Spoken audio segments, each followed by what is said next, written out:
Production bank লিমিটেডের জন্য একটা অত্যন্ত স্মরণীয় বড় একটি দিন।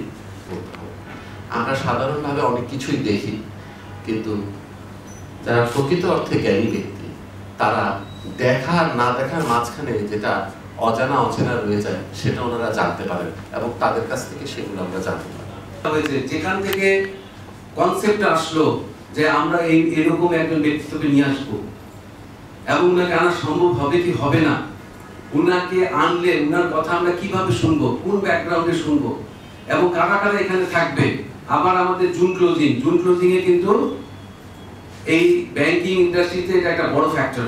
স্যার তার জ্ঞানের আলো এবং তাপ সমাজের একদম নিচু স্তর পর্যন্ত স্যার পৌঁছাতে পেরেছেন, যার জন্য স্যার সাধারণ জনগণের কাছে কিন্তু পৌঁছাতে পেরেছেন। এটাই আমি মনে করি স্যারকে আজকে এই উচ্চতায় পৌঁছেছেন।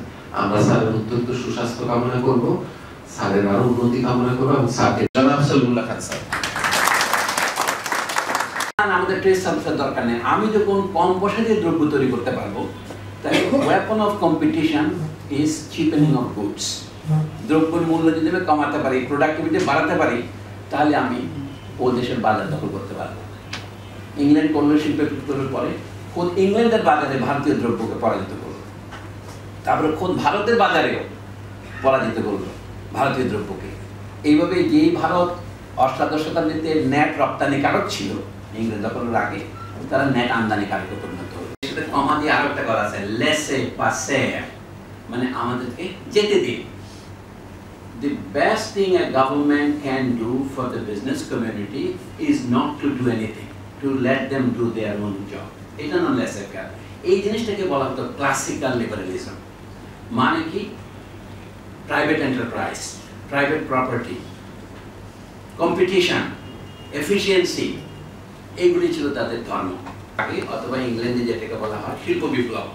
আমাদের এখানে পলাশির যুদ্ধের সময় সিরাজউদ্দৌলা সাহেবকে যখন পরাজিত করে ইংরেজরা ক্ষমতা নিচ্ছেন মির্জাফরের মাধ্যমে, তার কয়েক বছরের মধ্যে ইংল্যান্ডে বিপ্লব শুরু হয়েছে। কোথায়? টেক্সটাইল ইন্ডাস্ট্রিতে। এরপরে স্টিম ইঞ্জিন আবিষ্কৃত হবে। এই জিনিসটাকে শিল্প বিপ্লব নাম দেওয়া হয়েছে।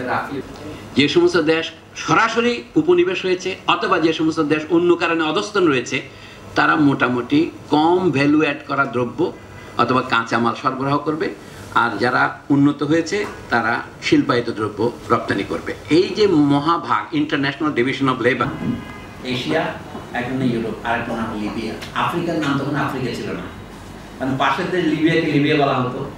তো পরে ইউরোপ আর এশিয়া যে বলেন, এটার বাংলা উচ্চারণ কি? আসিয়া। আমাদের বহু আপাদের নাম আসিয়া খাতুন আছে না, এটা সেই নামই তো।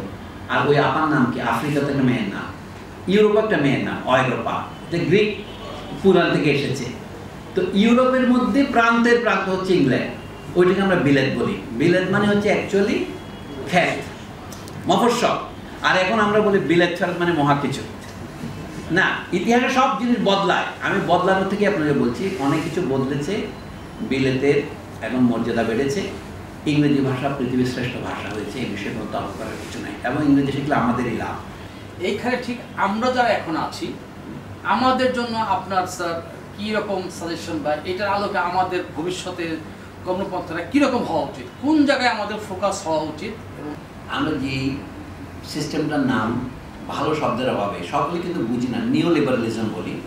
এটা হচ্ছে ক্লাসিক্যাল লিবারালিজম ফেল করার পরে আবার নতুন একটা আশা জাগানো, যে লিবারালিজম ছাড়া আমাদের অন্য কোথাও যাওয়ার উপায় নাই। তবে একটা পার্থক্য আছে। পার্থক্যটা কি? আগের লিবারালিজমে বলতো রাষ্ট্র সবচেয়ে কম ভূমিকা পালন করবে, এ মিনিমাল স্টেট। রাষ্ট্রের যা চলবে, রাষ্ট্রের ভূমিকা ছিল সুন্দর কি জানেন? নাইট ওয়াচম্যান রোল, চৌকিদারের ভূমিকা। আপনি টাকা পয়সা করবেন এবং তারা মেরে ঘুমাইতে যেন পারেন, চৌকিদারের কাজটা যে করবে রাষ্ট্র, তার জন্য তাকে আপনি কিন্তু বেতন দেবেন, টাকা দেবেন। এটা ছিল ক্লাসিক্যাল লিবারালিজম।